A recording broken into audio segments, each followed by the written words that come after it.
পড়াশোনা বন্ধ করে তোমরা জামাই ষষ্ঠী খেলছো? হ্যাঁ, তুমি জামাই হয়েছো আর তুমি মা ষষ্ঠী দেবী হয়েছো। তোমাদের না চড়িয়ে সিধা করে দেব। সরো। হ্যালো, এই তুমি কোথায়? হ্যাঁ, কোথায় তুমি? তোমার ছেলে আর মেয়ে এখানে জামাই ষষ্ঠী খেলছে। তোমার ছেলে জামাই সেজেছে আর তোমার মেয়ে মা ষষ্ঠী দেবী। তারপর আবার জিজ্ঞেস করছে বাহন কাকে বলে। এই শোনো, আমি না অত কিছু জানি না, তুমি এসে ওদেরকে বোঝাও।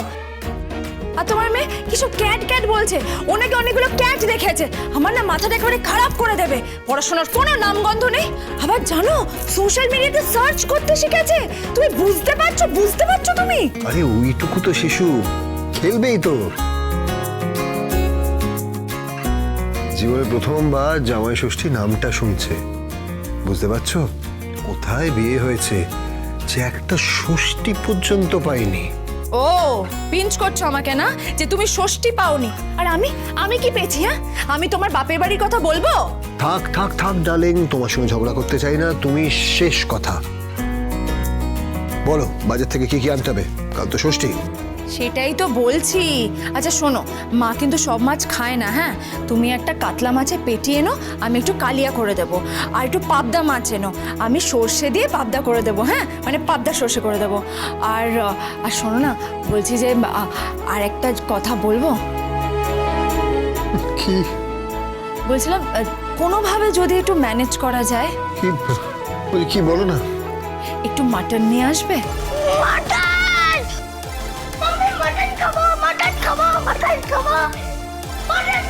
চুপ করবি? হ্যাংলামো করিস না। তুমি খেতে পায় না, যা এখান থেকে।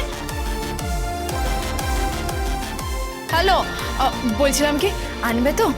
দেবীর আদেশ শিরোধার্য, নিয়ে আসবো মটন। আর শোনো, তুমি যেরকম সবজি আনো ঠিক ওরকমই আনবে, ওকে? কিন্তু তোমার মা তো খাবার আনবেন।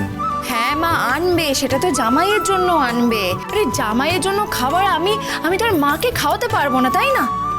তাই মার জন্য ভেবেছি একটু ডাল আর ভাজা করে দেবো। বলছিলাম যে একটু ভালো চাল নিয়ে এসো না প্লিজ। আর না চিনিও আনতে হবে। চিনি? হ্যাঁ, বলছিলাম যে ওই খাতায় লিখে আনলেই হবে। হ্যাঁ আচ্ছা ঠিক আছে, রাখছি। এই শোনো না, আবার কি হয়েছে? কি বলছি যে কালকে একটু মিষ্টি নিয়ে আসবে। মানে মাই প্রথমবার তো ষষ্ঠী দেবে, মাকে যদি একটু ভালো করে খাওয়াতে না পারি তাহলে আর মান থাকবে না। ঠিক আছে, তুমি যা যা বলেছো আমি সব নিয়ে আসবো, তুমি একদম চিন্তা করো না। এই শোনো না, আবার কি?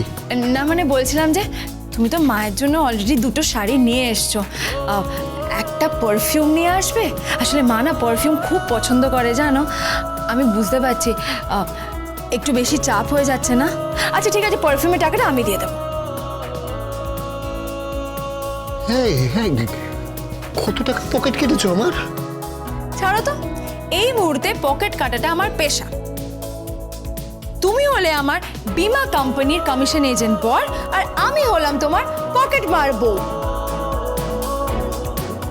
আর পকেট মারিটা আমার উপার্জন। ওকে, আমি এখন রাখছি। পরশুরাম আজকের নায়ক, সোম থেকে রবি প্রতিদিন রাত ৮টায় স্টার জলসায় ও জিও হটস্টারে।